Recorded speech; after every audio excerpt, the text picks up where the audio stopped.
Recently, articles have been circulating claiming that Edmund Halley was not the first person to recognize the periodic nature of Halley's Comet in 1705, and that this discovery was actually made by an English monk in the 11th century named Ethelmar, or Elmer. This claim has been widely shared, even by figures like astronaut Chris Hadfield. There's just a small problem. This story is certainly false. The article that I've seen going around from the University of Leiden provides a link to astronomy.nl, which provides a link to the paper this claim is based on. So let's dig into that. The relevant passage is as follows. William of Malmesbury says Ethelmar crouched in terror at the sight of the gleaming star of 1066, calling out to it, "You've come, have you, you source of tears to many mothers? It is long since I saw you, but as I see you now, you are much more terrible, for I see you brandishing the downfall of my mother country." That's it. That's the entire quote. There's no indication that the earlier comet Ethelmar remembered was Halley's Comet, as opposed to some other comet in the intervening decades. Comet Halley's previous return was in 989. Unfortunately, we don't have much evidence on how it appeared that year. To my knowledge, there isn't a single Western source that even mentions it. The Chinese records note that a bluish-white comet was visible for 30 days, a fairly typical entry in their chronicles. However, it's also important to note that it doesn't stand out. Between 989 and 1066, Chinese astronomers recorded 7 other comets. Their records indicate that the comet of 1003 was visible for 30 days and had a length of 4 cubits.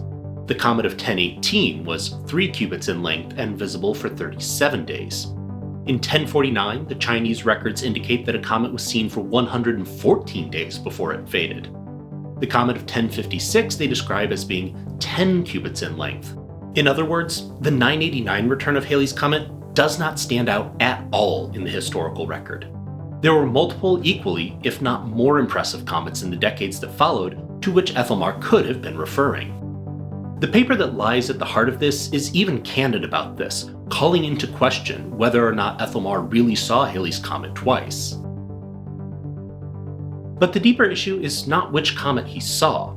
It's that medieval thinkers did not believe comets were celestial objects at all.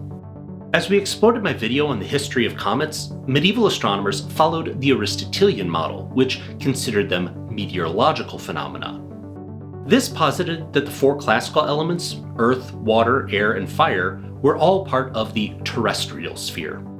Although the elements could interact, which is what made up the diversity of what we see as elements on Earth, they were largely stratified. Earth was the base, water rested on it, air on top of that, and there was a sphere of fire beyond that. Aristotle's explanation for comets was that the Earth could give off vapors, exhalations, which would rise until they interacted with the sphere of fire and ignited. Then, the rotation of the sky, because they held that the Earth did not rotate, would draw the resulting conflagration out into what we view as a comet. Thus, in the medieval mindset, they would not have viewed comets as something that could return as an object, only as a repeating phenomenon. In short, comets to them were not objects, they were events. In this framework, the idea that a comet could be a reoccurring body traveling through space was not simply unknown, it was conceptually impossible.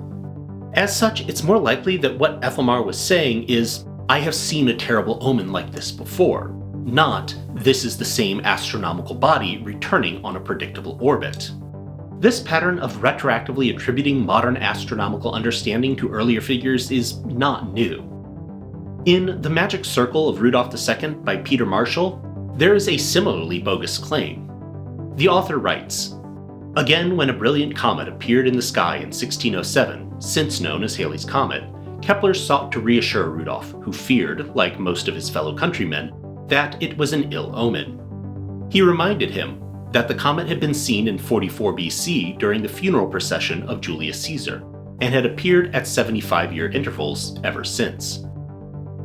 Following the source on this, Marshall refers to The Follies of Science at the Court of Rudolph II, 1576 to 1612, by Henry Carrington Bolton, which writes, The appearance of a brilliant comet in 1607, since known as Halley's Comet, greatly alarmed the citizens of Prague, and threw the credulous court of Rudolf into consternation.